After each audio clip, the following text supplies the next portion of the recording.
Madame la ministre de la Culture du Cambodge a la parole.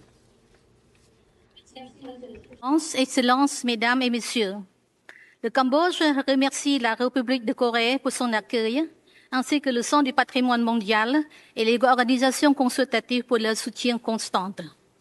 Nous exprimons notre reconnaissance pour l'intention portée au temple de Preah après les conflits armés de 2025 à la frontière du Cambodge et de la Thaïlande, ainsi que la mission consultative menée en mars 2026 à notre intervention.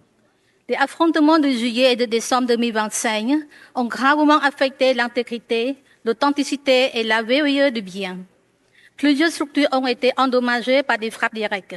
Les populations locales restent déplacées et privées d'un accès normal à ce lieu de leur patrimoine et de leur identité. Avec l'appui du Fonds urgent de l'UNESCO et autres partenaires, des mesures urgentes ont été engagées.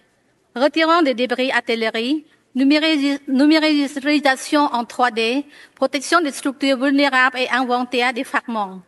Toutefois, ces actions restent insuffisantes face aux menaces persistantes.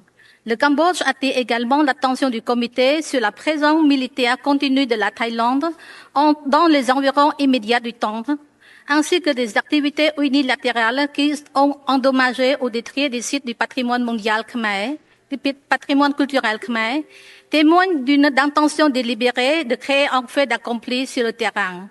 Nous appelons la Thaïlande à respecter le droit international et à rechercher un règlement pacifique des différends frontaliers par la commission mixte, conformément à la déclaration conjointe du 27 décembre 2025.